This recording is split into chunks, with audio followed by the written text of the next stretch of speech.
வெயில் காலத்தில் அடுப்பு பக்கமே நின்று கஷ்டப்படாமல் ரொம்ப ஈஸியாக டிஃபனோ டின்னரோ செஞ்சு முடிக்கணும்னு ஆசைப்பட்டீங்கன்னா கண்டிப்பாக இந்த மாதிரி செஞ்சு பாருங்கள். சட்டுன்னு ஒரு 10 நிமிஷத்துக்குள்ளேயே வேலை முடியும். அதுவும் ரொம்ப ரொம்ப ஈஸியாக இருக்கும். இதுக்காக நம்ம எடுத்துக்கக்கூடியது ஜவ்வரிசி தாங்க. ஒரு கப் அளவு ஜவ்வரிசி எடுத்துக்கிறேன். இப்போ நம்ம இது மூழ்கிற அளவுக்கு தண்ணி ஊற்றிட்டு கை வச்சு இந்த மாதிரி ஒரு தடவை கழுவி எடுத்துக்கலாம். ரொம்ப நேரம் அப்படியே விட வேண்டாம், ஜவ்வரிசி ஊறி போயிடும். அதனால் உடனடியாகவே நம்ம இந்த மாதிரி கழுவி எடுத்துகிட்டு தண்ணியை ஃபுல்லாக வடிகட்டிடலாம். இப்போ நம்ம இந்த ஜவ்வரிசி மூழ்கிற அளவுக்கு மட்டும் தண்ணி ஊற்றி வச்சிடலாம். இது ஒரு 10 நிமிஷத்துக்குள்ளேயே ஊறி கிடச்சிடும். உங்களுக்கு டைம் இருக்குது அப்படின்னா நீங்கள் ஒரு நாள் முன்னாடி கூட ஊற வச்சிடலாம். நான் இதை ஒரு 10 நிமிஷத்துக்கு தான் ஊற வச்சுருந்தேன். இப்போ பார்த்திங்கன்னா நல்லா சூப்பராக ஊறி வந்திருக்கு. தண்ணி எல்லாத்தையுமே அது குடிச்சிருக்குது. இது நம்ம ரொம்ப தண்ணி ஊற்றி ஊற வச்சோம் அப்படின்னா தண்ணியோட அளவு ரொம்ப அதிகமாகிடும். அதனால் எவ்வளோ ஜவ்வரிசி போட்டிருக்கிறீங்களோ அந்த அளவு மட்டும் மூழ்கிற அளவுக்கு மட்டும் நம்ம தண்ணி ஊற்றி ஊற வச்சா போதும். இப்போ இது கூடவே அரை கப் அளவு அரிசி மாவு சேர்த்துக்கிறேன். இதுக்கு தேவையான அளவு உப்பு சேர்த்துக்கிறேன். தண்ணி ஒரு 2 ஸ்பூன் அளவுக்கு மட்டும் முதல்ல சேர்த்துட்டு நம்ம சேர்த்துக்கக்கூடிய அரிசி மாவு உப்பு எல்லா இடத்துலையும் மிக்ஸ் ஆகிற மாதிரி இந்த மாதிரி நம்ம உதிரி உதிரியாக மிக்ஸ் பண்ணி கொடுத்துக்கலாம். ரொம்ப அதிகமாக நம்ம முதல்லையே தண்ணி சேர்த்துற வேண்டாம்.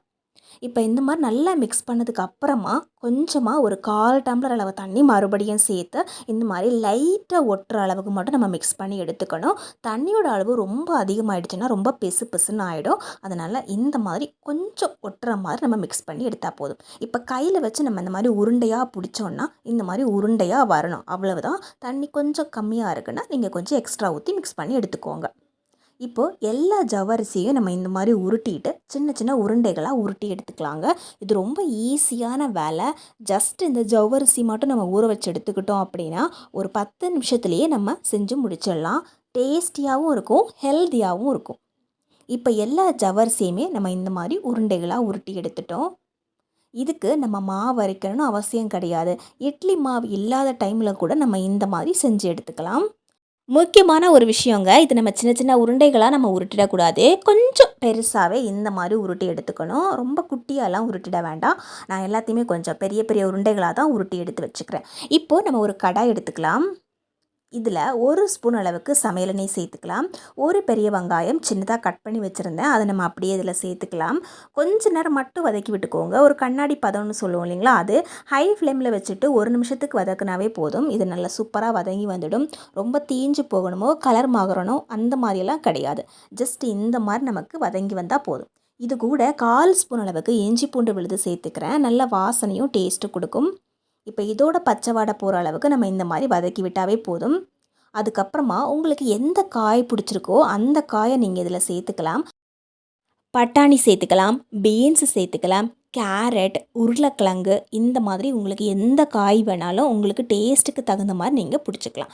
நான் இன்றைக்கி அரை கப் அளவுக்கு கேரட் சேர்த்துருக்குறேன், அரை கப் அளவு உருளைக்கிழங்கு சேர்த்துருக்குறேன், அரை கப் அளவு முட்டைக்கோஸ் சேர்த்துருக்குறேன். எல்லாத்தையும் சின்னதாக கட் பண்ணி இந்த மாதிரி சேர்த்துக்கலாம்.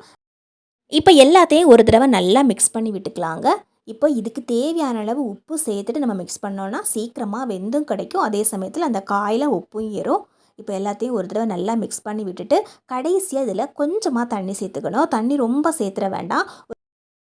இந்த காய் நல்லா சாஃப்டாகவும் வெந்து கிடைக்கும், அதே சமயத்தில் சீக்கிரமாகவும் வெந்து கிடைக்கும். அப்படிங்கிறதுக்காக தான் நம்ம கொஞ்சம் தண்ணி சேர்த்துக்கிறோம். 2 ஸ்பூன் அல்லது 1/4 டம்ளர் அவ்வளோதான். அதுக்கு மேலே நம்ம தண்ணி சேர்த்துட வேண்டாம். இப்போ எல்லாத்தையும் ஒரு தடவை நல்லா மிக்ஸ் பண்ணி விட்டுக்கலாம். இப்போ நம்ம இதை மூடி போட்டு விட்டுறலாம். இதை நம்ம மூடி போட்டு விட்டோம் அப்படின்னா ஒரு 2 நிமிஷத்துலேயே இந்த காயெல்லாம் சூப்பராக வெந்து கிடைக்கும். இப்போது 2 நிமிஷம் ஆகட்டும். இன்னும் உங்களுக்கு ஹெல்த்தியாக டேஸ்டியாக பன்னீர் அல்லது பட்டாணி இந்த மாதிரி ஏதாவது சேர்க்கணுன்னா நீங்கள் அதை கூட தாராளமாக சேர்த்துக்கலாம். அது இன்னும் நல்ல டேஸ்டியாகவும் ஹெல்த்தியாகவும் இருக்கும். இப்போ காய் எல்லாமே நல்லா சூப்பராக வெந்து வந்திருக்கு. இது கூட நம்ம காரம் சேர்த்துக்கணும். அதனால் நம்ம இன்றைக்கி மிளகாய் தூள் சேர்த்துக்கிறதில்ல. அதுக்கு பதிலாக சில்லி சாஸ் சேர்த்துக்கிறேன். அரை ஸ்பூன் அளவுக்கு மட்டும் சேர்த்தா போதும். இன்னும் உங்களுக்கு காரம் அதிகமாக தேவைப்படுதுன்னா நீங்கள் மிளகு சேர்த்துக்கலாம். அது கூடவே அரை ஸ்பூன் அளவுக்கு தக்காளி சாஸ் சேர்த்துக்கிறேன். இப்போ எல்லாத்தையும் நல்லா மிக்ஸ் பண்ணி விட்டுக்கலாம். இதை நம்ம ஏன் சேர்த்துக்கிறோம் அப்படின்னா நல்ல ஒரு வாசனையும் ஒரு சூப்பரான டேஸ்ட்டும் கிடைக்கும். அதுக்காக தான் நம்ம இதை சேர்த்துக்கிறோம். இப்போ எல்லாத்தையும் ஒரு தடவை நல்லா மிக்ஸ் பண்ணி விட்டாச்சு. காயும் நமக்கு நல்லாவே வெந்து இருக்குது. அவ்வளோதான். தண்ணி இருந்துச்சுன்னா அது வற்ற வரைக்கும் வேக வச்சு எடுத்துக்கோங்க. கடைசியாக 1/4 ஸ்பூன் அளவுக்கு மிளகுத்தூள் சேர்த்துக்கிறேன். அது கூடவே 1/4 ஸ்பூன் அளவுக்கு கரம் மசாலாவும் சேர்த்துக்கிறேன். இப்போ எல்லாத்தையும் நல்லா மிக்ஸ் பண்ணி எடுத்து வச்சுக்கலாம். அவ்வளோதான். நம்ம எவ்வளோ காய் சேர்த்துக்கிறோமோ அந்த அளவுக்கு நமக்கு ஹெல்த்தியாகவும் இருக்கும், டேஸ்டியாகவும் இருக்கும். ஏற்கனவே நம்ம உருண்டைகளெல்லாம் இந்த மாதிரி பிடிச்சி வச்சுருந்தோம். இப்போது கை வச்சு இந்த மாதிரி லைட்டாக அமுக்கி விட்டுக்கோங்க. உள்ளங்கையில் வச்சுட்டு இந்த மாதிரி லைட்டாக ப்ரெஸ் பண்ணி விட்டிங்கன்னா இந்த மாதிரி லைட்டாக சப்பி வரும் பாருங்கள். இதில் நடுப்பகுதியில் இந்த மாதிரி ஒரு குழி மாதிரி செஞ்சு எடுத்துக்கோங்க. நம்ம ஏற்கனவே காய் எல்லாத்தையும் வேக வச்சு மசாலா போட்டு வச்சுருக்குறோம். அதில் 1 ஸ்பூன்லேருந்து 1.5 டீஸ்பூன் அளவுக்கு நமக்கு உள்ளே வச்சுக்க முடியும். நான் இன்றைக்கி எல்லாத்துலேயுமே 1.5 டீஸ்பூன் அளவுக்கு உள்ளே எடுத்து வச்சுருந்தேன். உங்களுக்கு முட்டை ரொம்ப பிடிக்கும், இன்னும் ஹெல்த்தியாக முட்டை சேர்த்துக்கணும் அப்படின்னு நினச்சிங்கன்னா முட்டையை வறுத்து கூட நீங்கள் இதில் போட்டு சேர்த்துக்கலாம். அதுவும் நல்ல டேஸ்டியாக இருக்கும். அல்லது வெஜிடேரியன் வெறுமனே காய் மட்டும் தான் சேர்த்துக்கணும் அப்படின்னு நினச்சிங்கன்னா காய் மட்டும் சேர்த்து இந்த மாதிரி செஞ்சுக்கலாம். இப்போ அதை இந்த மாதிரி க்ளோஸ் பண்ணி விட்டுக்கோங்க. லைட்டாக கை வச்சு இந்த மாதிரி உருண்டையாக பிடிச்சி எடுத்துக்கலாம். இப்போ இன்னொரு உருண்டை எடுத்துக்கிறேன் பாருங்கள். நடுப்பதில் வச்சுட்டு இந்த மாதிரி லைட்டாக ப்ரெஸ் பண்ணி கொடுங்க. இப்படியே ப்ரெஸ் பண்ணும்போது ஓரம்லாம் லைட்டாக வெடிப்பு இருக்கும். அதெல்லாம் நமக்கு சரி பண்ணி எடுத்துடலாம். இப்போது ஸ்டஃபிங்கை நம்ம உள்ளே வச்சு விட்டுக்கலாம். ஒரு 1.5 டீஸ்பூன் அளவுக்கு வச்சு விட்டுருக்குறேன். இப்போ நம்ம இதை மூடி போட்டுடலாம். இப்போ இந்த மாதிரி லைட்டாக க்ளோஸ் பண்ணி எடுத்துக்கோங்க. இது நம்ம எவ்வளோ தான் வேக வச்சாலும் சரி, உள்ளே இருக்கக்கூடிய ஸ்டஃபிங் கொஞ்சம் கூட வெளியே வரவே வராது. ரொம்ப சூப்பராக வெந்து கிடைக்கும். நல்ல டேஸ்டியாகவும் இருக்கும். கை வச்சு இந்த மாதிரி லைட்டாக நீங்கள் உருண்டை ஷேப்பில் வச்சுட்டு இந்த மாதிரி உருட்டி கொடுத்தாவே போதும். அவ்வளோதான். இப்போ எல்லா உருண்டைகளையும் நம்ம இதே போல் ஸ்டஃபிங் வச்சு ரெடி பண்ணி எடுத்துக்கலாங்க. உங்களுக்கு பிடிச்ச மாதிரி நீங்கள் ஸ்டஃபிங் ரெடி பண்ணி உள்ளே வச்சுக்கலாம். இதை நம்ம ஒரு குழந்தைங்களுக்கு ஸ்நாக்ஸாக செஞ்சு கூட கொடுத்துக்கலாங்க. ஈஸியாக மாவே பிசையாமல் ஒரு டிஃப்ரெண்ட்டான ஹெல்த்தியான மோமோஸ் சாப்பிட்ற டேஸ்ட் நமக்கு கிடைக்கும். இப்போ நம்ம ஒரு பாத்திரத்தில் கொஞ்சம் தண்ணி வச்சுட்டு அதுக்கு மேலே இந்த மாதிரி ஒரு வாழை இலை வச்சுக்கலாம். வாழை இலையில் லைட்டாக எண்ணெய் அப்ளை பண்ணி விட்டுக்கிறேன். நீங்கள் வெறுமனே பிளேட்லேயோ அல்லது இட்லி தட்டுலேயோ கூட வச்சு வேக வைக்கலாம். ஆனால் இட்லி தட்டில் வச்சு வேக வச்சிங்கன்னா இந்த ஜவ்வரிசி அதில் ஒட்டி பிடிக்கிறதுக்கு நிறைய சான்ஸ் இருக்குது. அதனால் நான் வாழை இலை வச்சுக்கிறேன். வாழை இலைக்கு பதிலாக நீங்கள் காட்டன் துணி கூட யூஸ் பண்ணிக்கலாம். வாழை இலையில் லைட்டாக எண்ணெய் அப்ளை பண்ணி விட்டுட்டு இந்த உருண்டைகளெல்லாம் உள்ளே வச்சுட்டு ஒரு 7 நிமிஷத்துக்கு குறையாமல் வேக வச்சு எடுத்துக்கலாம். ஏற்கனவே நம்ம ஸ்டஃபிங் எல்லாம் நல்லா வேக வச்சுருக்குறோம். இப்போது 7 நிமிஷம் ஆயிடுச்சு. ஓப்பன் பண்ணி பார்க்கலாம்.